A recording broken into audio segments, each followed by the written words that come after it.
Hello everyone, you're welcome to solve this nice algebra problem, which is x minus 3 to the power 4. This is equal to x to the power 4. So what are the values of x? Now let's provide a solution from here. So this is x, subtract 3 raised to the power of 4. This is equal to x to the power of 4. Now let's take x to the power 4 on the left hand side, so that we have x subtract 3 raised to the power of 4 minus x to the power of 4. This is equal to 0. We can express x minus 3 to the power of 4 as x subtract 3 raised to the power of 2, then raised to the power of 2 minus x to the power of 4, which is x to the power of 2 raised to the power of 2. This is equal to 0. This equation here is of the form a squared minus b squared, which you can express as a plus b multiplied by a subtract b. From this equation, we have that a is equal to x minus 3 raised to the power of 2, and we have b is equal to x to the power of 2. So this is to mean that a plus b equal to 0.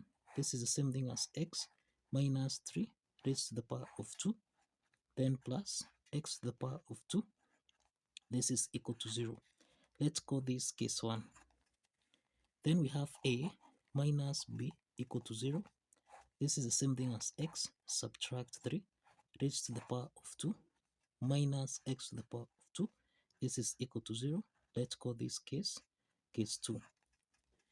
Now let's start with case 1 from here. Let's start with case 1. This means that we have x subtract 3 raised to the power of 2, then plus x to the power of 2. This is equal to 0. Now x minus 3 to the power of 2, this is in the form of a subtract b raised to the power of 2, which we can express as a to the power of 2 plus b to the power of 2 minus 2ab. Applying this algebraic identity, we have x squared plus 9 minus 6x, then plus x to the power of 2. This is equal to 0.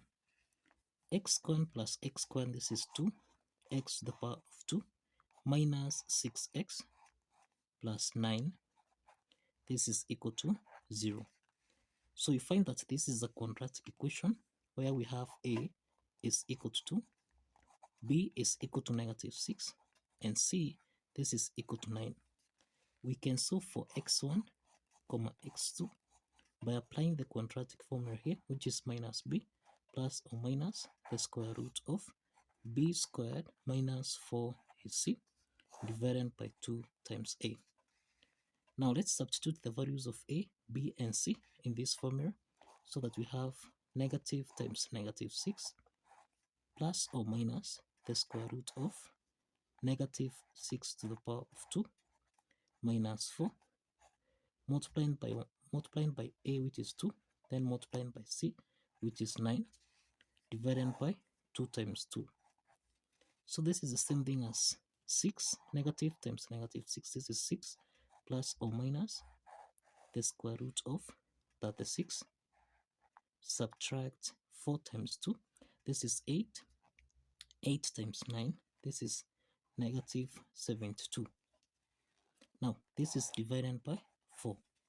So we have here, this is 6 plus or minus the square root of 36 minus 72.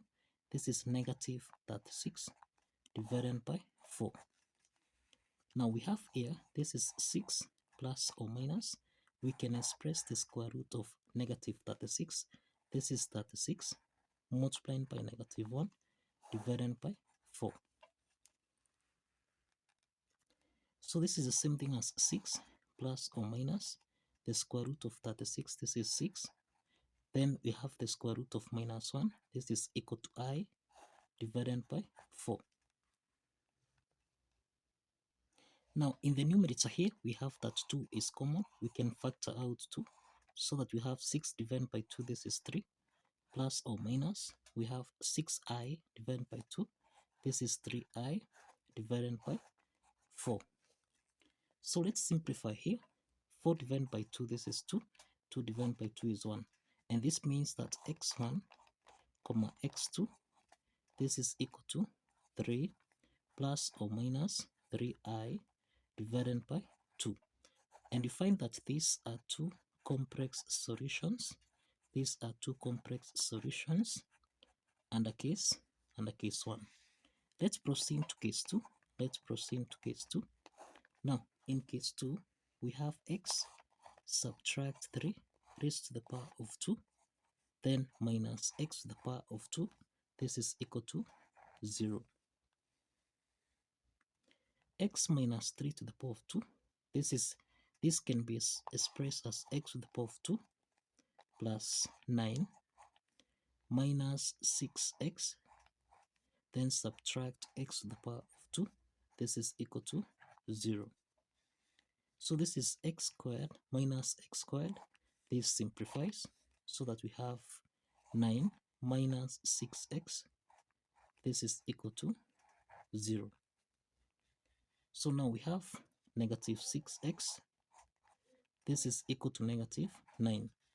So let's divide both sides by minus 6 and also here by minus 6 so that we simplify here, and we have that the value of x is equal to, now 9 divided by 3, this is 3. Then 6 divided by 3, this is 2. Then we have x is equal to 3 over 2. So x is equal to 3 over 2. So this is a real solution. This is a real solution here. Now we have 3 solutions here, 2 complex solutions and only 1 real solution. Now let's verify that this real solution here satisfies the equation. We have that x minus 3 to the power of 4. This should give us a value of x to the power of 4. So we have 3 over 2 minus 3 raised to the power of 4. This should be equal to 3 over 2 raised to the power of 4. So 3 over 2 minus 3, this is negative 3 over 2 raised to the power of 4.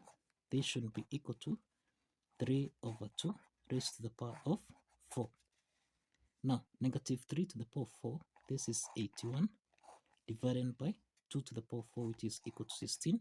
And this is equal to 3 to the power of 4, which is equal to 81 divided by 2 to the power of 4, which is 16.